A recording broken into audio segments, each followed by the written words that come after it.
Welcome back, everybody, to another edition of Midweek with Eric Smith. Back for, I believe this is our 8th week. So we are officially 2 months in, and I'm really pleased to be joined tonight by my special guest, Jody Vance, veteran broadcaster, TV and radio, writer as well. And Jody and I go back a long way, and I'm going to bring her into the mix right now, and we will get going.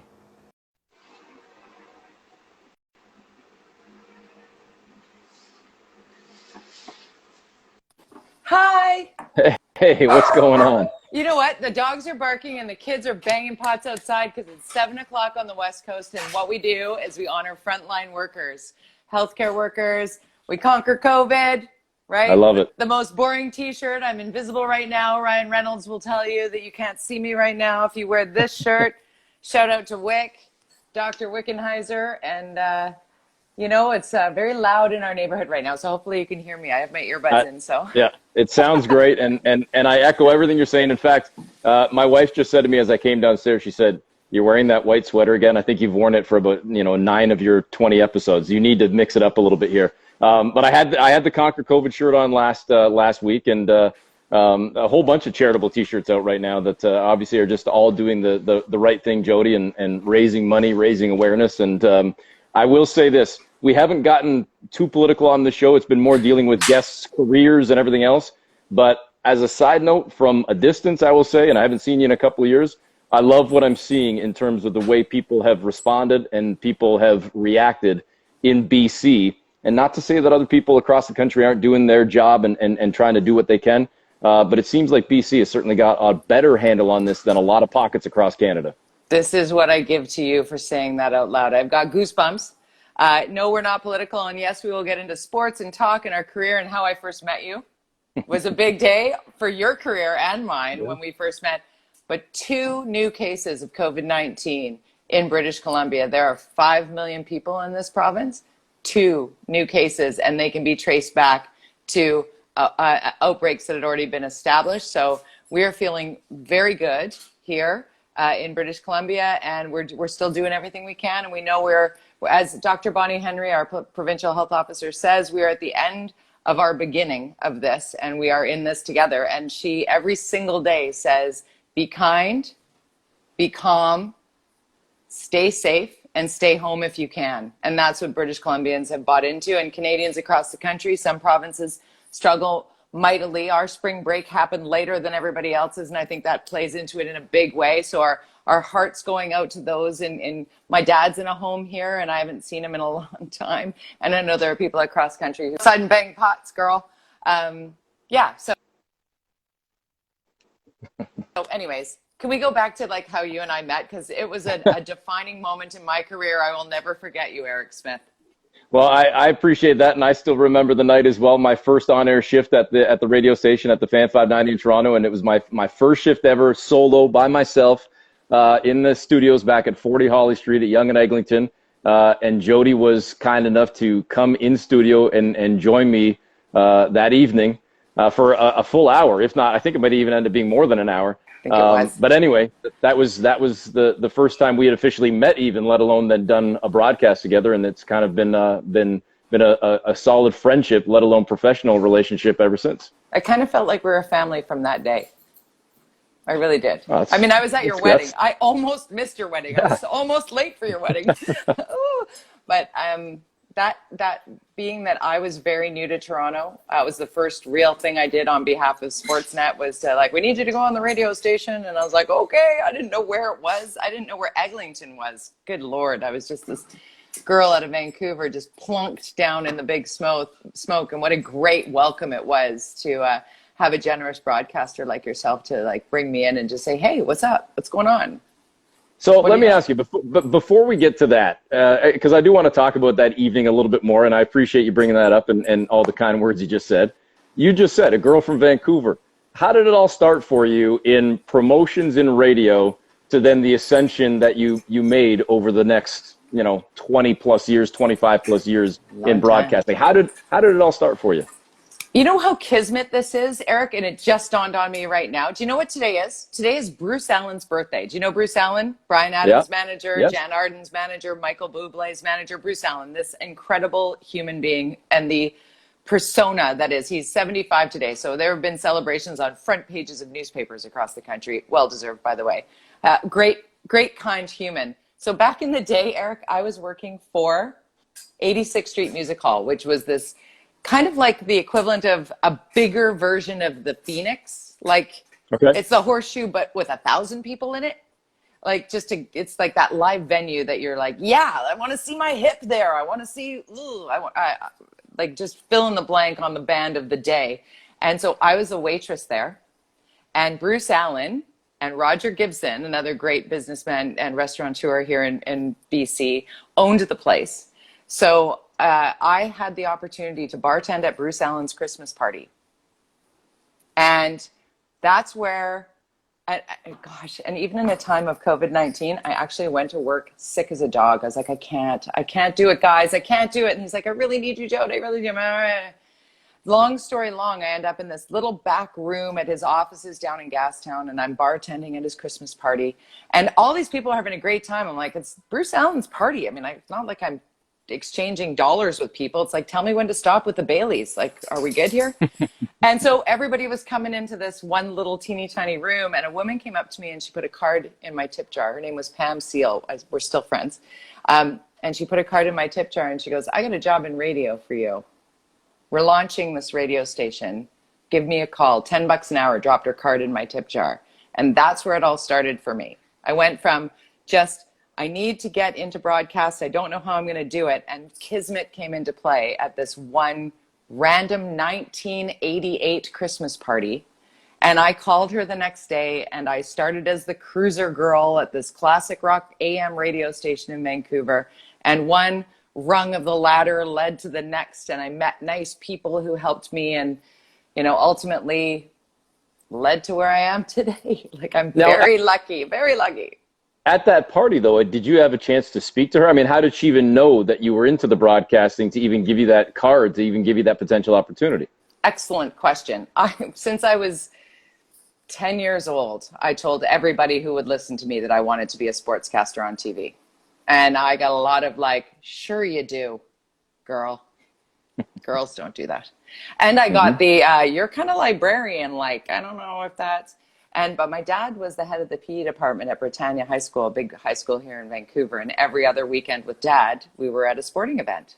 So I was coach's daughter, and I learned a lot about sports, and I loved it.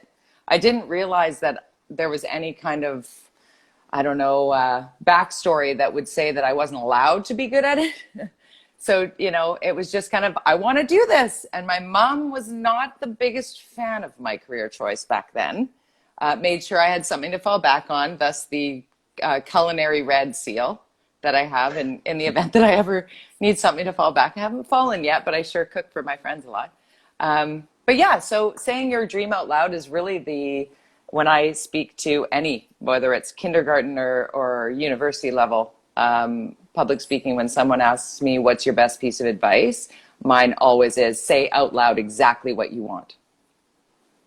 You never know. One of the themes that has come up, and I say this every time it happens, Jody, to anybody that's been watching these regularly, I apologize if this is repetitive, but one of my pieces of advice you kind of just hit on to some extent as well is, you are very lucky, and I count myself as lucky as well, in that at a young age, you thought you knew what you wanted to do, and it turned out that you ultimately did know what you wanted to do.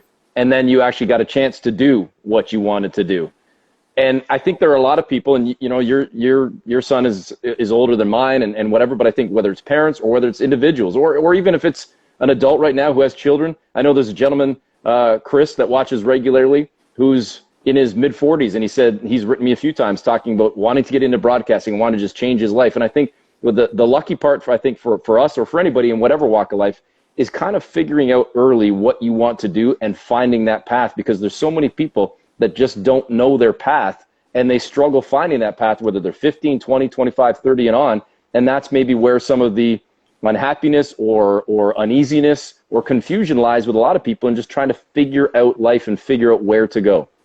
I agree with you. And it's a fear thing for sure. And I didn't have the fear. Oftentimes I was given opportunities and I didn't even know until after the moment had passed what had just happened. Because I was just going to, anytime I was given an opportunity, I'm like, well, I'm going in, I'm going to do my best. I'm going to try my best. I'm going to go for it. And that is very much, like you said, it's parenting. It's people around you that empower you to do those things. I was very lucky. My grandmother is a huge motivator in my life. And she said, just make sure whatever you do, you love it. And it's that old adage of you'll never work a day in your life if you love what you do, which was her sort of Danish spin on it. But she never minced words on how hard you would have to work. And Eric Smith, I know how hard you've worked to become what you're doing. And I know we're talking about the careers back and forth, but people will be like, oh, look at her. She's just reading off a teleprompter. I love that so much because they don't know that I write what I say. Even though I have to write it down and they're like, oh, look at her at the rink. She's just, somebody's written that or told it to her. And it's like, there's no teleprompter at the rink. When you're standing on the court, when the Raptors are about to win the NBA championship, no one's saying, okay, Eric, here's what you're going to say now.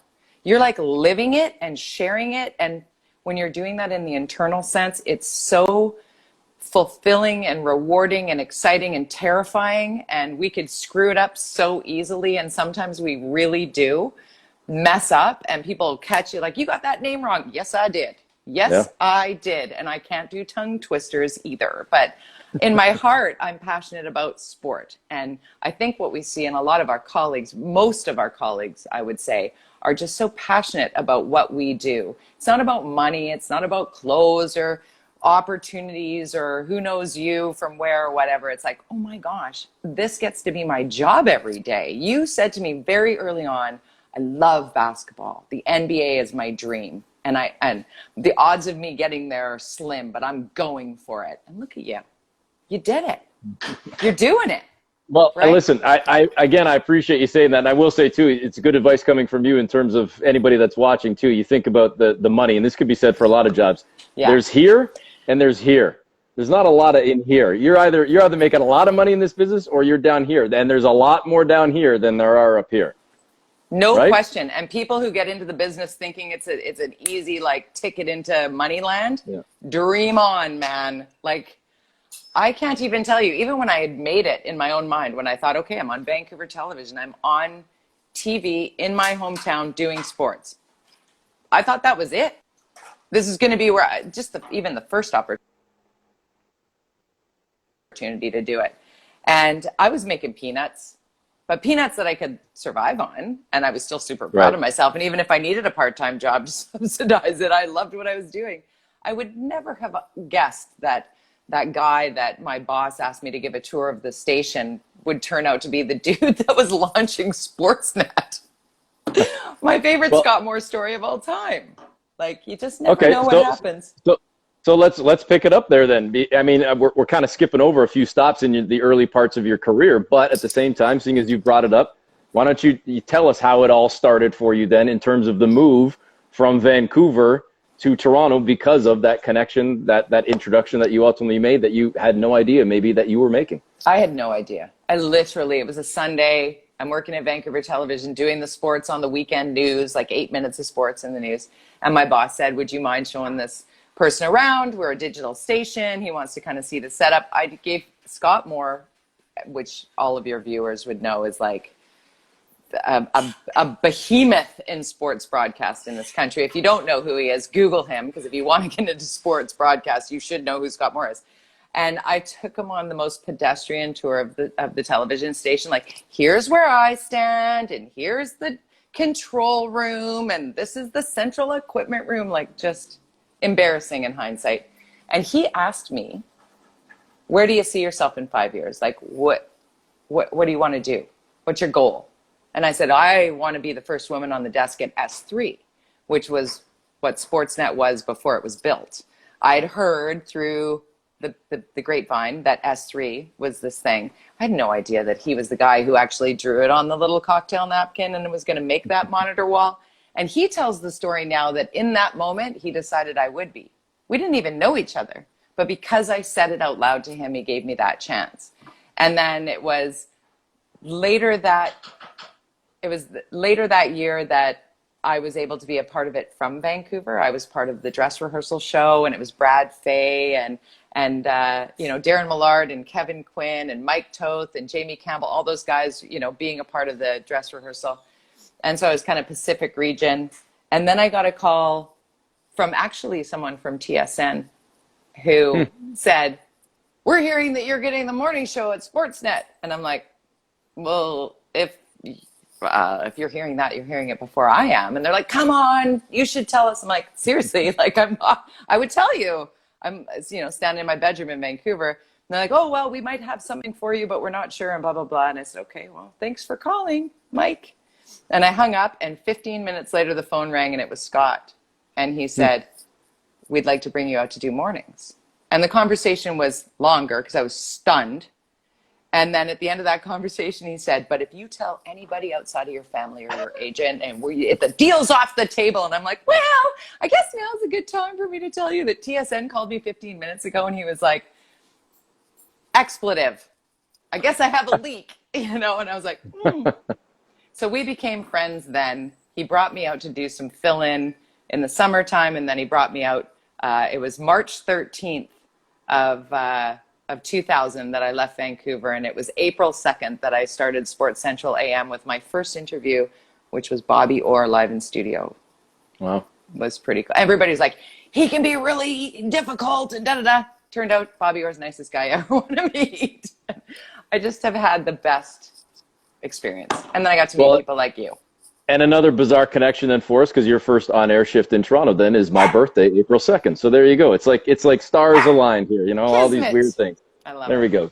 How difficult was that move for you to go from growing up, born and raised, a BC girl, a West Coast girl, as much as this was a massive career opportunity, obviously, to pick up life and to move across the country and bring it all to Toronto?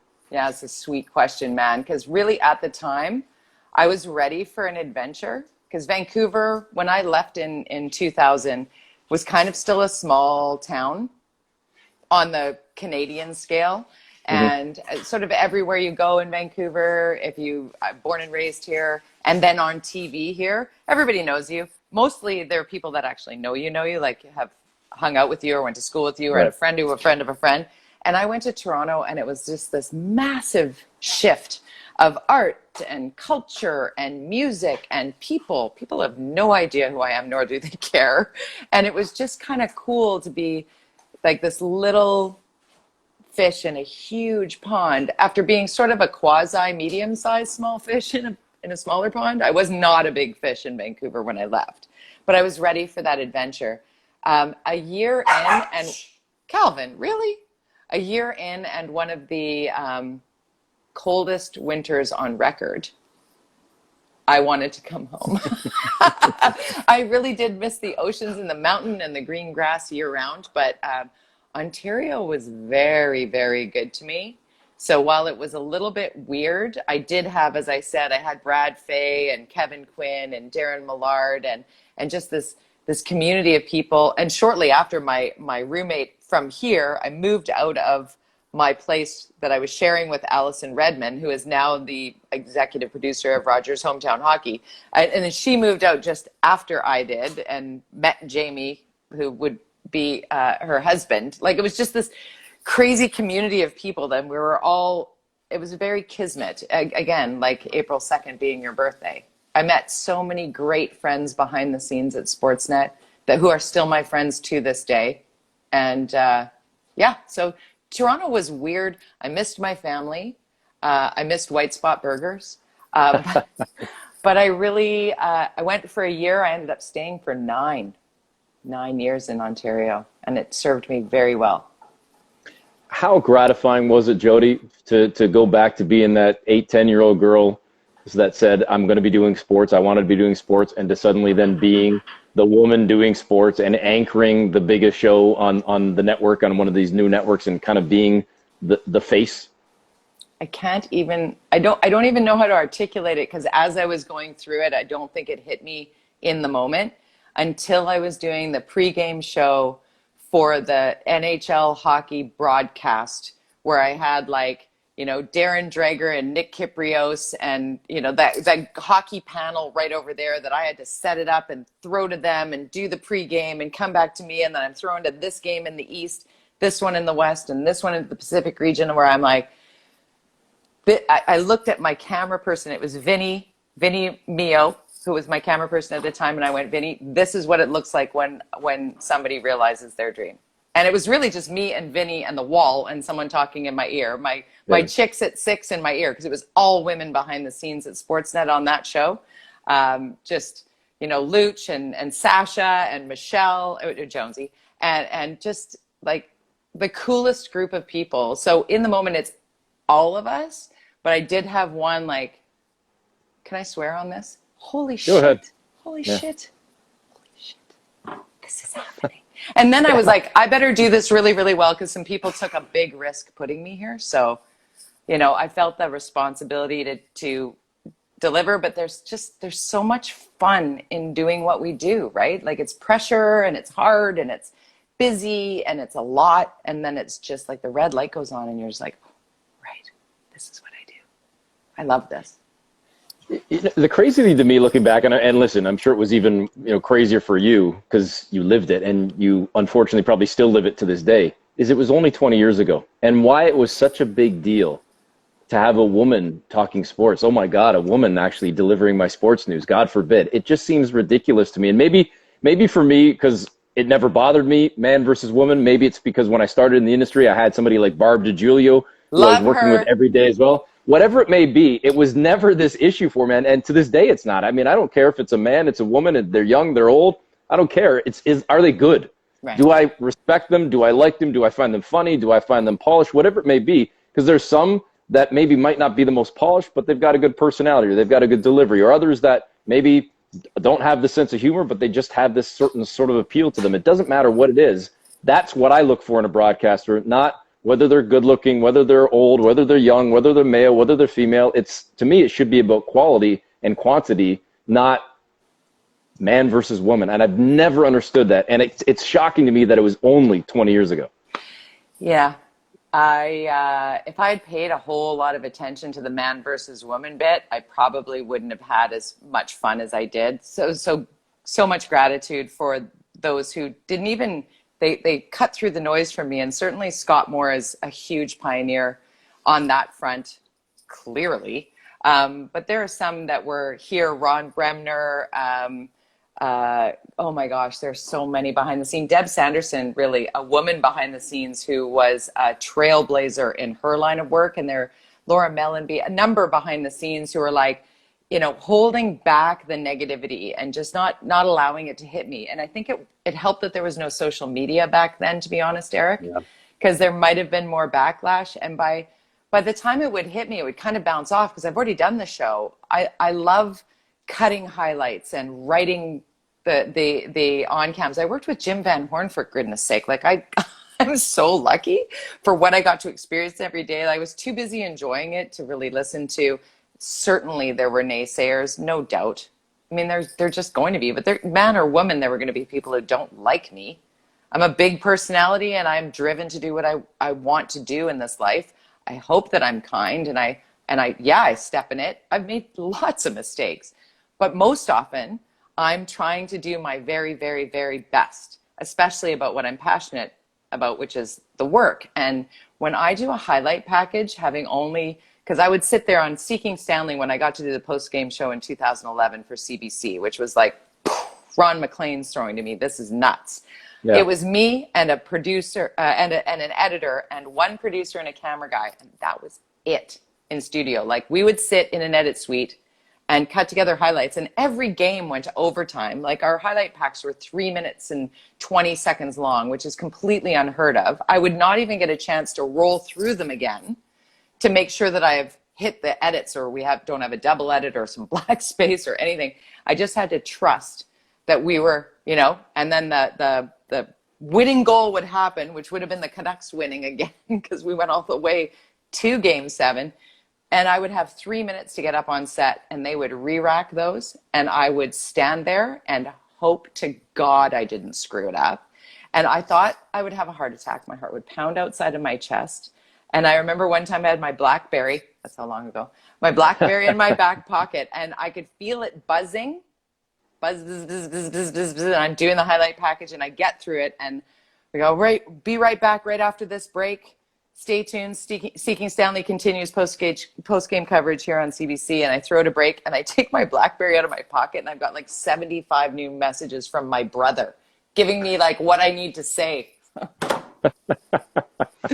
I'm good, thanks. dude. I'm good. I'm Thanks. good. But I love it. Like that kind of support. What?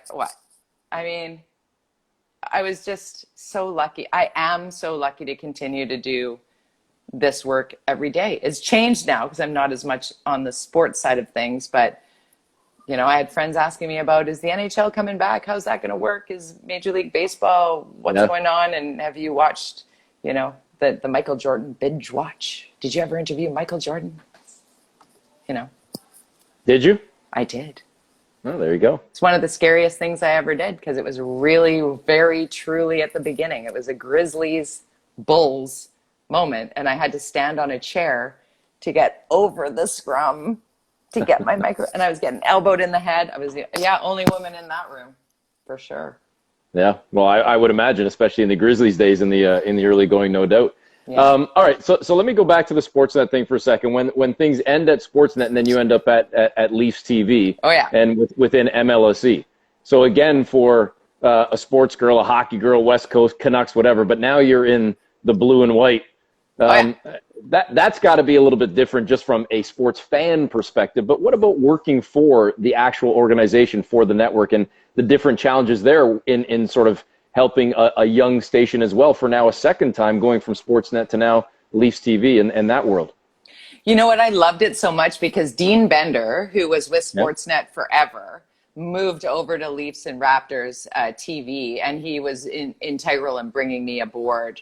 Tom Anselmi, Chris Hebb was there, a group of people that I kind of knew, but Dean and I had like heritage together. And he's like, would you come? And we're going to do this thing. And there's going to be a set at Gate 1 and pre and post game, home games only. And then a Saturday you'll do like a radio / TV sort of thing where you're just grabbing people as they walk by. And I was like, well, that all sounds good.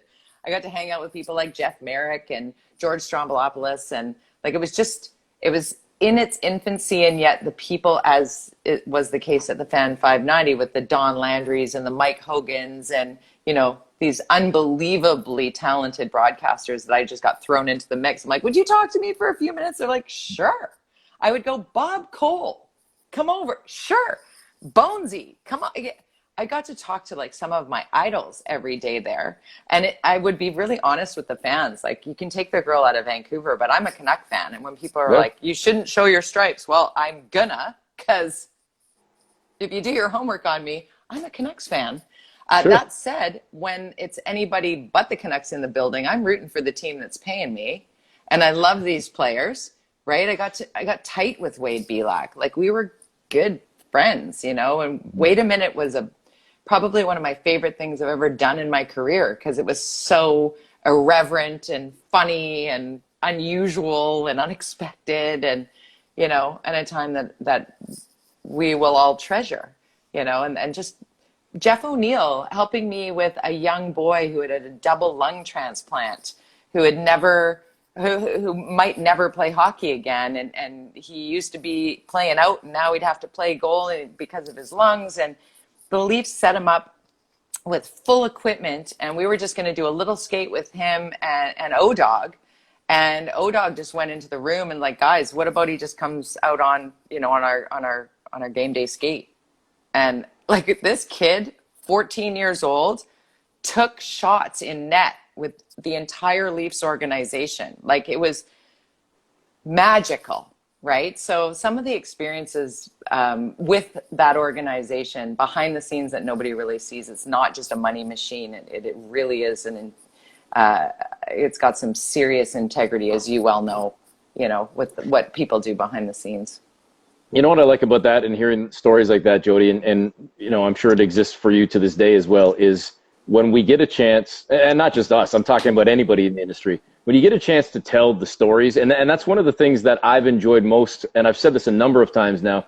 I was hosting yesterday, Gordy Stellick and I did the 4 to 7 show on the Fan yesterday, and him and I haven't worked together in years. I haven't done a radio show, outside of a basketball show, I haven't done a radio show, a talk show, in a couple of years at least, because it's just been so busy the last year with the Raptors championship run. But it was holiday Monday. Let's give the regular host the day off, deservedly so. So I was in the chair hosting the show from home, and I said on the air, one of the things that has impressed me most about the fan, and I'm sure it's the same for TSN Radio and all sports news stations right now, but specifically about sports, I think the shows have been incredible lately because we're telling stories and we're having conversations with the athletes, with the coaches, with the management, and not just talking about last night's game, what went right, what went wrong, next game, what do you need to do right, what do you need to do wrong, talking X's and O's. We're talking big picture. We're talking about life, careers, and to your point then, telling these stories and not just asking Jeff O'Neill or not just asking Wade Belak about what they did right or wrong last game or the upcoming 5-game road trip, getting a chance to see their personality and to let them step into the spotlight just as people, let alone as players. That's the stuff that I love. I agree with you 100% on that. And my phone's been ringing, including this text from you going, hey, you want to join me on Instagram Live? I'm like, sure. Rick Ralph reached out to me. Remember, Rick from Meeting at the Fan 590. He's at TSN Radio in Winnipeg. And it was a couple of weeks ago. He's like, I'm doing an extra hour on TSN Radio where we're just kind of hearkening back on people that I've known over the course of my career. Would you do 15 minutes with me? And I said to a girlfriend, I'm like, I got to go because I'm doing a thing with Eric Smith because, it's another one of the retrospectives on Jody Vance's career. But if we don't tell the stories, that's what's lost in this sort of who's going first in the draft and who's going to be traded first and who's going to get it first. It's like all of those things are cool and they matter and they're part of it. But man, I wish more people knew how unbelievably awesome Wade Belak was.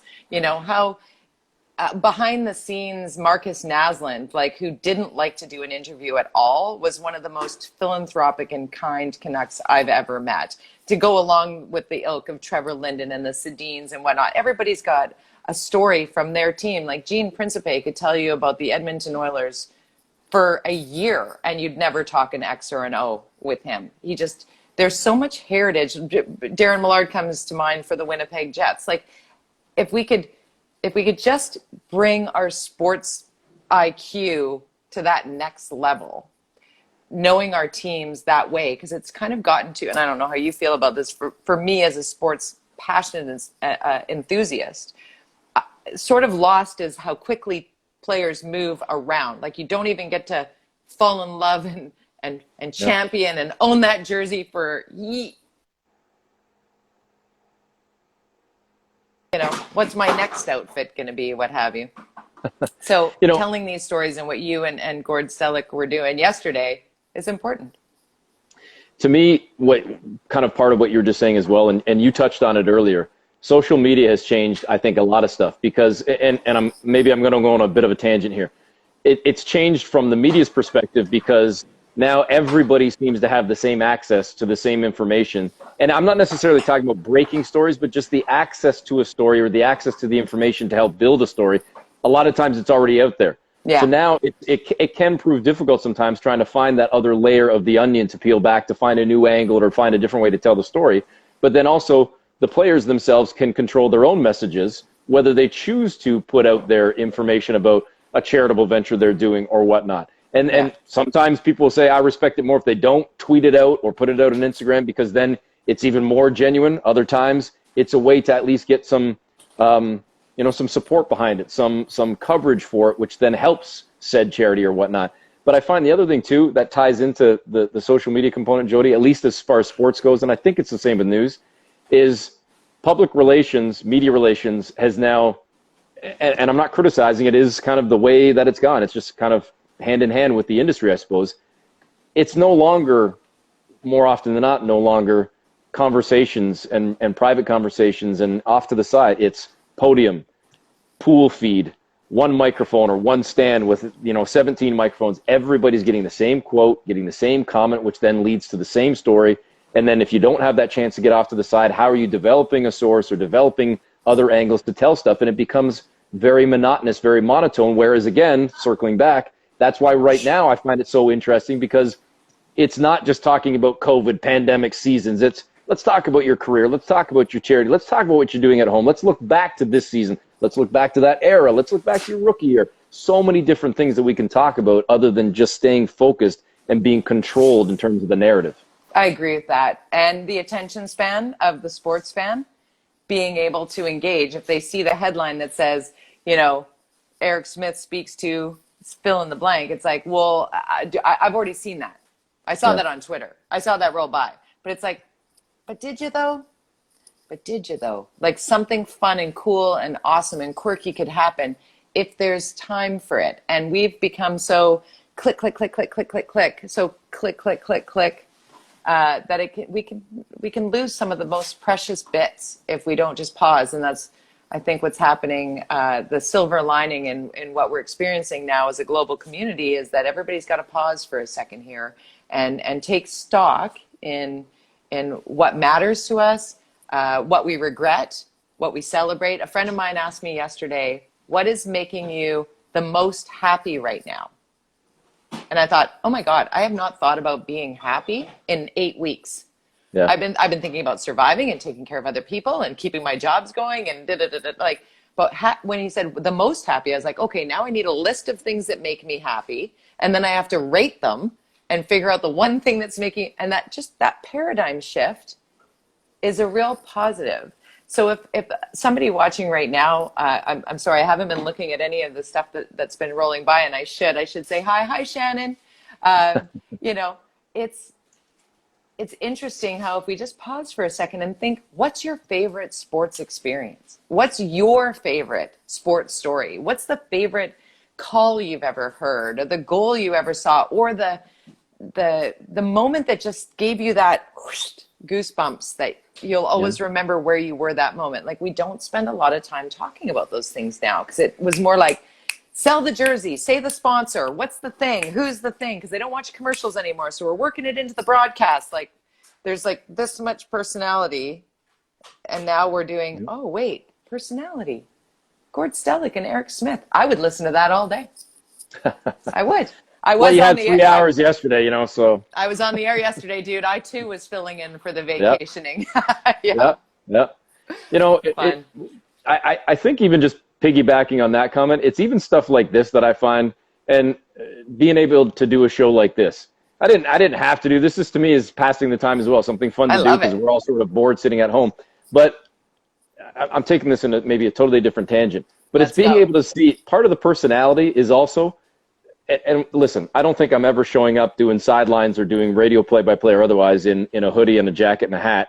But it's wearing a suit all the time, wearing a dress. Exactly. Put in a T-shirt, in a sweater, just kind of relaxed, where people are just in their own environment. There's maybe no makeup. There's no, like, the beard hasn't been trimmed. The hair is out of control. It's just, whatever it might be, right? It's just like, it's not having to worry about the look and more just about the substance of what you're actually talking about. I put lipstick on for you, though. Oh, thank you. I wanted to warn people, though. I'm like, your blonde bob is gone. I'm not, I'm wearing sweats. I got bare feet. There are no shoes. It's not fancy. There's no glass desk here, but I'm still Jody Vance. You know what? I wasn't even going to ask, seeing as you brought it up. After all these years, the glass desk. What's the deal with the glass desk? Oh, I loved it. Like, you know what? It was like a gift. Scott Moore came up with it, and he's always said, he said two things to me about sort of who he saw me as at Sportsnet. He's like, you're my Mary Hart, you're my Katie Couric. Okay. He always wants me to do mornings, man. That guy wants me in the morning, and I just hate mornings. I just do. I'm not doing them anymore. I did 5 years for him at Breakfast Television, which was a great job, but I just don't like mornings. Some people are built for it, others are not. But the glass desk at Sportsnet, when I was, it was September 4th, 2000, when I was moved from Sports Central AM to the primetime supper hour broadcast. And that was like the history-making thing. If you Wikipedia me, that's the line that everybody introduces me whenever the first woman in the history of the Canadian television to host her own sports program in prime time. My son will say, can you shorten that? I'm like, try, because it's such a specific category. Her own sports show in prime. So I had no idea that was happening, Eric. Like, when I was doing that first night, I had no idea that history is being made. But I was sitting behind that glass desk because Scott was like, and here you go. This is for you. And some people took it as like, how dare you put the woman at the desk and exploit? And I was like, that is not at all what I see here. What I felt was, what a pretty desk. And I love where the monitor is, and I love how I've got my own space. It's my show. It's different than the big desk with the two guys on it, because let's face it, that's what it was over there at the time. Yeah. Two super talented, awesome sports guys. But Scott's thing for me from day one of working at Sportsnet was, I didn't hire you to be one of the guys.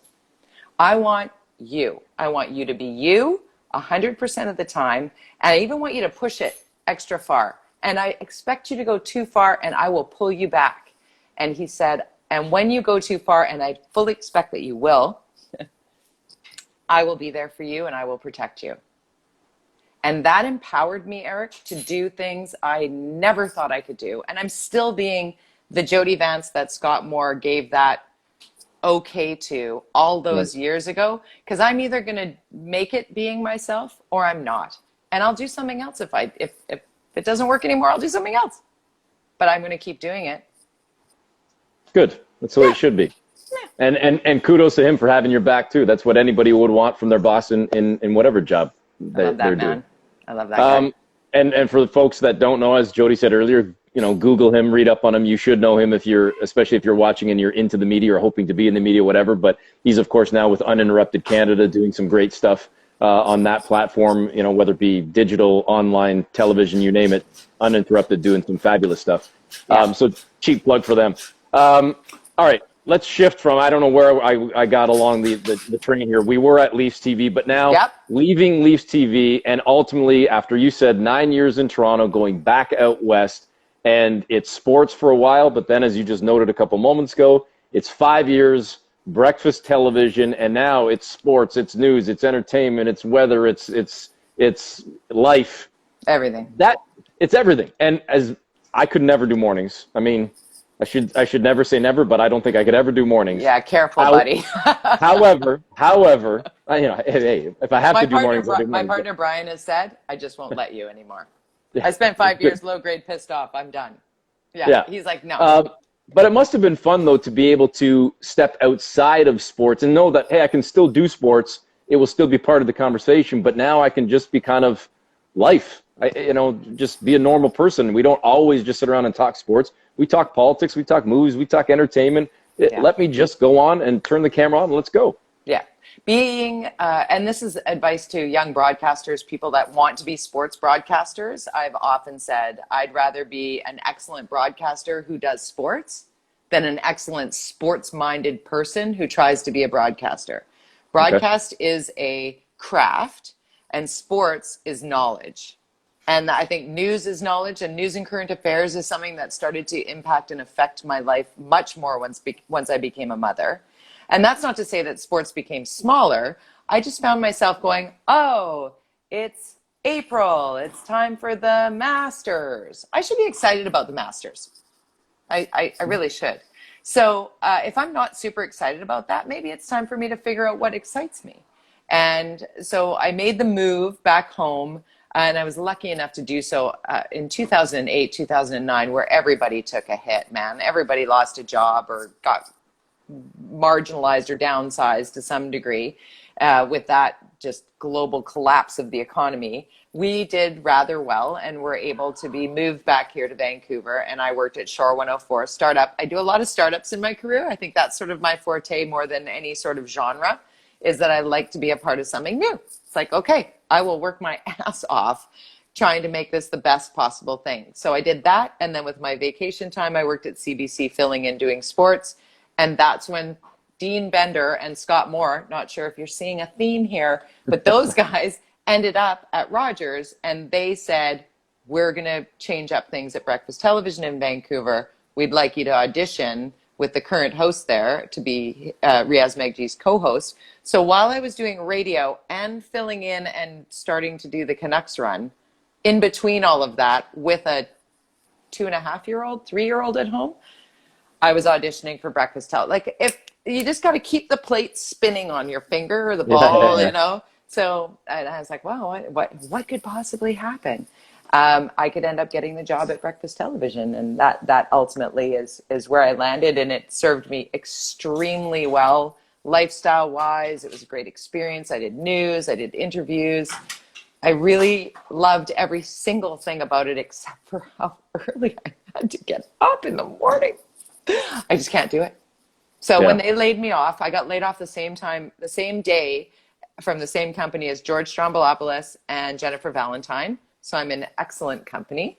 So there was like a top line of a budget that was just like, and I ended up going to Spain with my family and hanging out there, and then coming back and sort of reinventing. I blog, podcast, and which turned into now a weekly column at theorca.ca. I do a weekly podcast on BC specific politics called Unspun. So we take whatever's actually happening and kind of pull back the layers of the onion. George Affleck is my partner with that, and he's a former Vancouver City Councillor, so he's the smart one. I'm the traffic cop, as I like to be. And then I work at CKNW, which is the Chorus Radio Network, and I fill in for whoever needs time off, whether it's Charles Adler or any of our BC major day parts during the week. And it's just the fine balance of a little bit of this and a little bit of that, and it keeps me on my toes. Scares me just enough, You got to always be a little bit scared in life. I think that's great advice. And listen, I still feel it to this day. Going on the air sometimes, you got to have that little bit of fear, that little bit of an edge where you're walking that line sometimes, because that's where the fun happens. But don't you, Eric? Like the light comes on and you're like feeling that. Okay, am I ready? Am I ready? And at some point it clicks over, and like you and I, it's bringing it all the way around to the first time you and I were on the air together, your first ever solo show. There comes a moment where you're like, oh, right, I'm on the radio.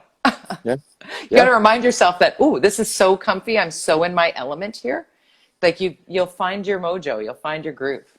Well, again, I'm going to apologize to people watching for saying this for the 17th time on these shows. But the one thing for me, I think that kind of plays into what you're saying is, there's a couple of things. I much like you, I started in radio, and now I probably do more television than radio. But I've never had to deal with the prompter, other than about a 4-month stint when I was doing Blue Jays Express, a Blue Jays postgame show on Sportsnet 360 when they launched that channel, and the Jays were supposed to be number one in baseball that year, and the show was all right. The team was terrible. The show only lasted one summer because the team was terrible.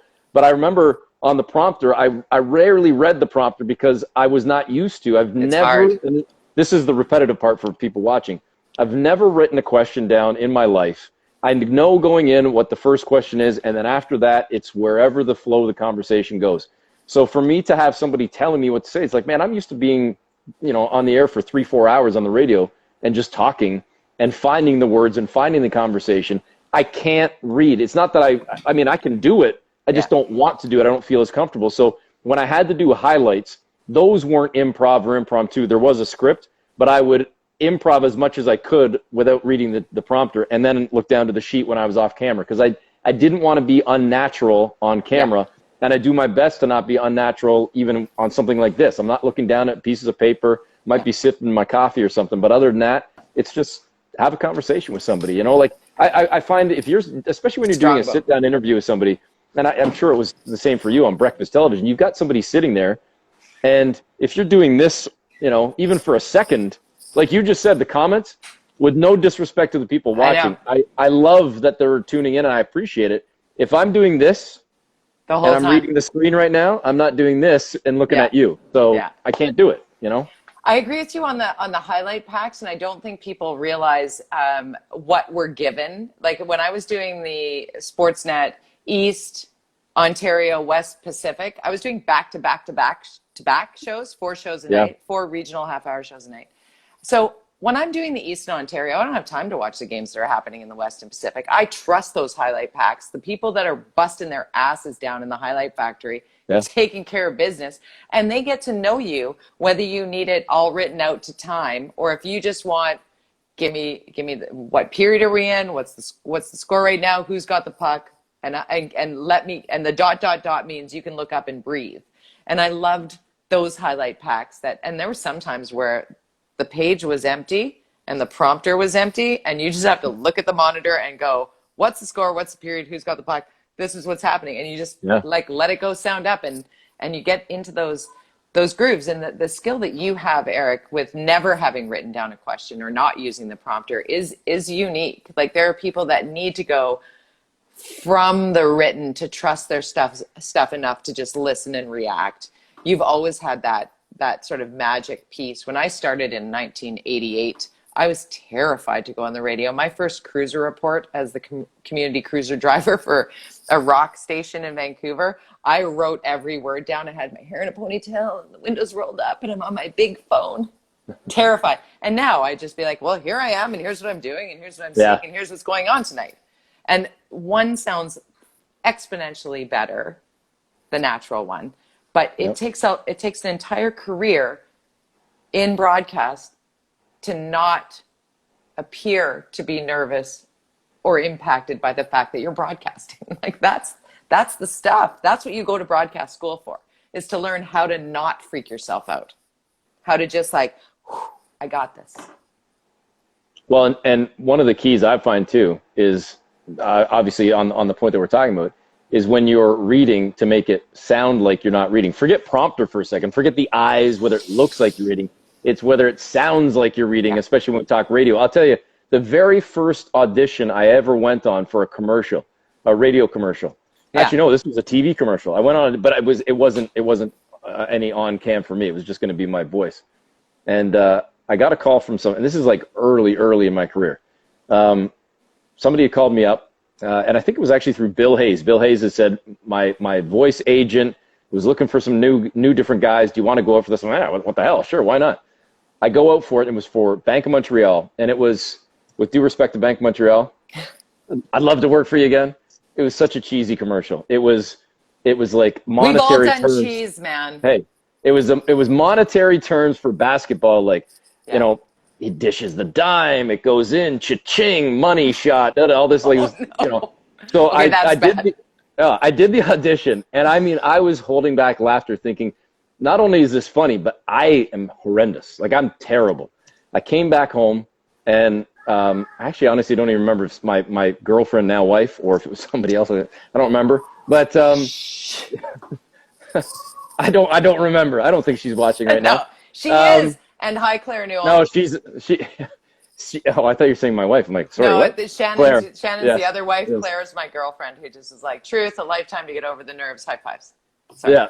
So I end up coming back and saying, like, how did the audition go? It was awful. It couldn't have been worse. Like, I mean, if I had a life to bet, there's no chance that I'm getting this commercial. The next day, the phone rings. They love you. Nailed it. They'd like you to come back. I'm like, you have got to be kidding me. Yeah, no. So I went back. I got the gig. I didn't get another commercial for about 12 years after that. So the very first audition I went on, I got. But then after that, I never got another one for, like I say, at least 10, 12 years, because I found it so hard to go into a booth and read. I'm not a trained actor. I'm a broadcaster. So to me, you put a script in front of me. I had another one for Michelin tires years later.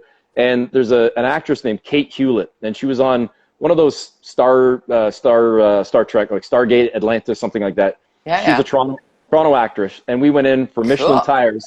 And the whole spin of this commercial was, it was like a curling play-by-play, and the car is skidding down the road, and it's like sweep as it's skidding through the, right? Yeah.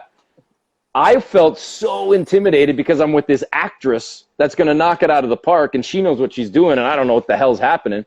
Meanwhile, she said to me, she was beyond nervous and thinking she's going to blow it because she's with sports guy. Yeah. And I'm like, it's curling. I don't know a damn thing about curling, but it's just everybody, when you're not in your comfort zone, it's just, and that's that edge, I think, where you kind of want that walking that fine line, that little bit of fear that kind of brings out the best in you. Agreed. Acting's hard. I have had a couple of, like, let me put you out for auditions, and I got the first one, like you said, and ended up doing it, and I was just like, they changed the script. I'm like, no, I've memorized the script. You can't change it. I'm on set. I'm like, because I've never memorized anything ever, but if you put a teleprompter in me, I can totally deliver. Because I did Romeo Must Die. Played Jody Vance, sportscaster. Oh, wow. You knocked it out of the park. I did, but they had a teleprompter because they recorded it at my set at Vancouver Television. But actually trying to be an actor, very different from being a broadcaster. So those who think that we're faking it, whomever, male, female, whatever, For those who think that sports broadcasters are faking it, we're not. We're not. That's accurate. All right, couple minutes left here. Okay. You kind of went over everything you're doing now, and how life is sort of transitioned career-wise from a lot of sports to a lot of news now, a lot of current affairs and whatnot.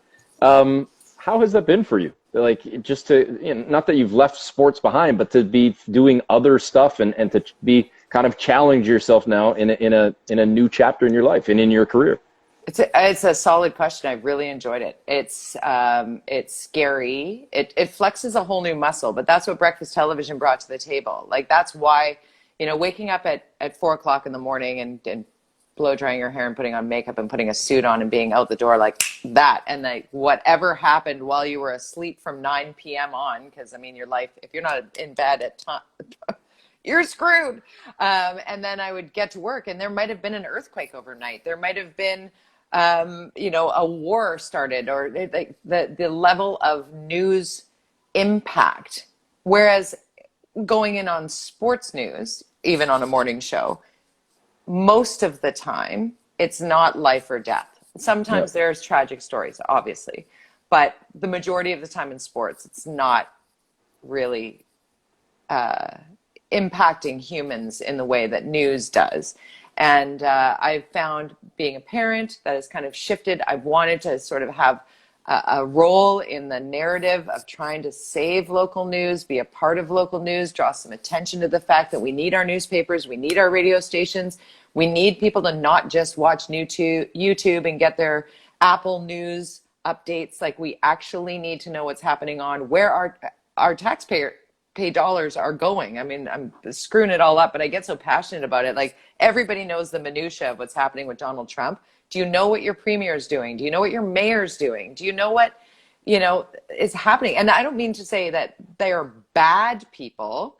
It's just, do you know where your tax dollars are being spent? Because you really should be aware of that. And if you're not engaged in that, there's a problem. Because we should know. And I didn't know when I started moving into the broadcast of news and current affairs. And I've really learned a lot. And I live my life a little bit differently based on that. I'm more community orientated. I engage more. That goal by so-and-so last night, which is still very important. Or like, high five, the Raptors won the championship. Hello. These are great, fun things. But you also kind of need to know that today in British Columbia, there were only 2 new cases of COVID-19. And that is a huge win for our community. And if somebody missed that news today, I want it to be screamed from the mountaintops. And if I can have the megaphone, please let me scream it. I want to scream the good news and the words of caution equally as such. Hey, Jody, we're into the final minute, and Instagram they're harsh. They kick you right off. Like, they don't give you an extra second. So thanks so much for doing this. I'm glad you're doing well. All the best to you, your family. Stay safe and healthy. And maybe we'll do this again soon. But I appreciate this, and it's been great seeing you, albeit through the lens. Anytime. Be well. Anytime for you. Thanks, Jody. And thanks to all of you for watching. I'll be back again tomorrow night, folks. Thanks, Jody. Bye.